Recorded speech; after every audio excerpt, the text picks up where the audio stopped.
Hey team, how's it going? Now there's no doubt in anyone's head that a big squat is incredibly impressive when done right. It's going to turn heads in the gym and on social media. And I think we all have to accept that it's a very solid status symbol in the fitness industry in this day and age, and something that almost everyone at some point has chased in regards to a new personal best. That being said, a lot of my clients and friends are actually wanting to keep them out of their training program for a bit, either because of mobility or injury. And actually a lot of people, myself included, when I do squats regularly, that is to say twice a week or more, it just feels wrong.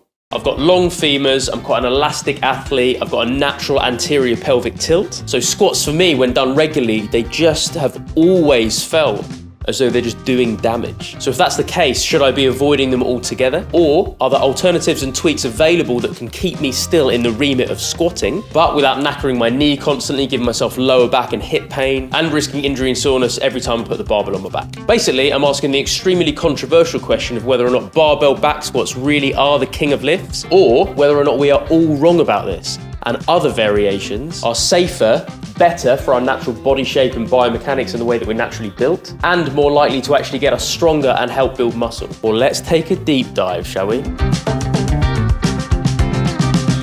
What's going on, guys? Welcome back to the channel. If you are new here, my name is Jim Galvin, and on this channel we cover all things training, nutrition, biohacking, and ancestral living to help us all work out what we need to do based on our individual biology to help improve and optimize our performance, our health, and our physique. And today I want to take a deep dive on whether or not we are all wrong about barbell back squats, whether or not they do more harm than good, and whether or not other variations of squatting are actually 10 times better for us and will tick every box without risk of injury, soreness, and pain. Okay, so I've been torn on this for a couple of years now, in no uncertain terms, because I want to be good at squatting. In a powerlifting competition a couple of years ago, I squatted a comfortable 205 at 83 kilos, but throughout my history as an athlete, squatting has been by far my most inconsistent lift. By this, I mean sometimes it feels okay, it feels silky smooth, and it feels kind of like a natural movement.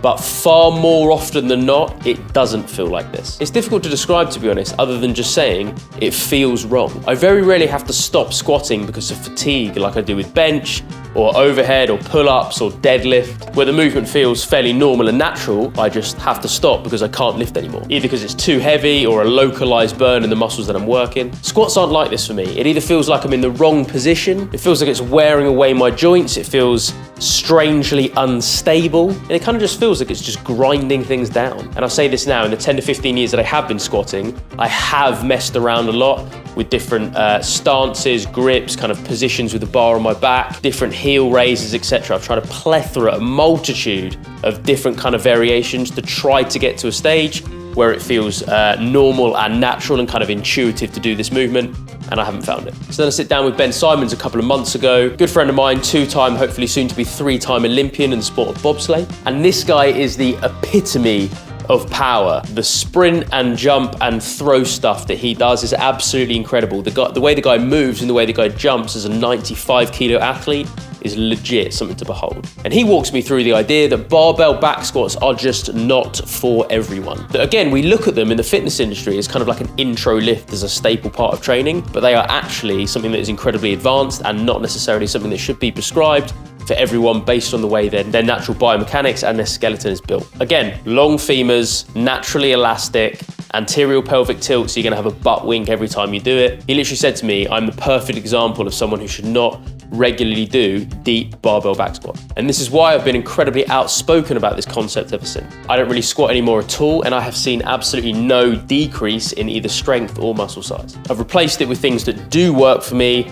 I feel as though I'm staying strong, I feel as though I'm staying big, and I'm actually enjoying the process of being able-bodied and not sore and stiff at this time as well. But if I don't want to completely retire from the squat rack just yet, are there different variations that I can do that won't have all these deleterious effects associated with them? Well, let's take a look. The way that exists means if I drop below parallel in a conventional barbell back squat, a butt wink is pretty much unavoidable. But if I park the notion of doing box squats to either just about parallel or slightly above makes me some kind of flipping gym heathen, then this definitely takes some of the pain away from my knees and my hips. Definitely allowing us to put a little bit more weight on the bar. I have recently embraced box squats, either too parallel or just slightly above. And for anyone paranoid straight away that you're not going to be working appropriate range of motion, and somehow this is going to have a massive negative effect on both your performance and your physique, then the super simple solution is just to superset these box squats with some super acute unilateral movement like high box step-ups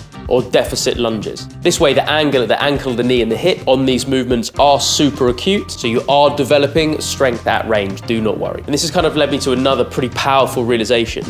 We are so much stronger at the top end of a lower body movement than we are ever going to be with our knee below 90 degrees, which means it makes so much sense that we split these things in two and do two different exercises. You are never going to be as strong at the bottom range as you are at the top. So if you don't split these two different ranges into two different exercises, lifting heavier at the top, you are significantly limiting the opportunity to get strong at the top end. So for me now, doing slightly above parallel box squats, a lot heavier than I would ever do a barbell back squat arse to grass, and then just supersetting it with some still resisted, but appropriately resisted weight in, again, a high box step up or a deficit lunge, something like that, that works the knee and the hip at a much more acute angle. Splitting those two things, but allowing me to have a hell of a lot more weight on the bar at that top end work. It feels now as though something that I almost feel a bit stupid for not having realized this about 10 years ago. My professional assessment is splitting these two things up because of the extra strength that we have at that top end range is far superior to just doing barbell back squats on their own. Along the same line of thinking as utilizing the fact that we are stronger at the top end range, Anderson squats are something that I think are absolutely incredible. This removes the eccentric component as well because we're actually starting at the bottom with the barbell on the pins. So effectively you start at the bottom and then you are literally just driving up. So this particular exercise is effectively concentric only. I personally think that the controlled eccentric on a box squat is super helpful and is super beneficial when you're trying to build strong, robust legs. So I would make sure that these are more of a staple part of my program than Anderson squats. But these might be something that I include every kind of 2 weeks as just a way of mixing it up and as a way of developing, only specifically targeting, I should say, that concentric power output. And because you can lift more on an Anderson squat than you can on pretty much anything else, it's an amazing way of getting your body used to having a certain amount of resistance on your back. You can really get your feet stable because you don't need to unrack anything and then step back. This is one of the other benefits. You just make sure you're nice and rooted, nice and stable and nice and symmetrical underneath the bar. And then from there, concentric city all the way up. And next, let's move on to Zurchers. This is an absolutely disgusting, yet somehow amazing and primal variation of a squat where the barbell is effectively in the crook of your elbows, making it not amazingly fun when it gets above about 100 kilos. Unrack, keeping the body nice and tight, and descend from there. For me, this takes me into a slightly wider stance, and as I drop down, because of the position of the bar, because it's in front of you, it takes me down into a slightly more kind of hinged position at the bottom of the squat, with the barbell pulling you forward a little bit more so you become slightly more flexed at the hip. But for some reason, and I'm not qualified enough to tell you why, this just seems to take the pain out of my knees and the pain out of my hips. Even though I'm more flexed at the hips through the course of the movement, for some reason, the way that I seem to be built biomechanically, I just experience nowhere near as much pain in this. Maybe in the elbow I do, but for the rest of my body, my lower working body, I don't feel as much pain in this as I do in a barbell back squat. Realistically, you're not going to be hitting the same kind of numbers in a Zurcher squat as you are in a barbell back squat, so maybe don't use this as a primary strength component, but it could be an amazing tool for anything that's hypertrophic in your lower body session. So anything from kind of 8 reps above. So you've done your strength lift, you're moving on to kind of your functional bodybuilding mid-rep hypertrophic rep range of anything kind of, again, 6 to 8 reps and up.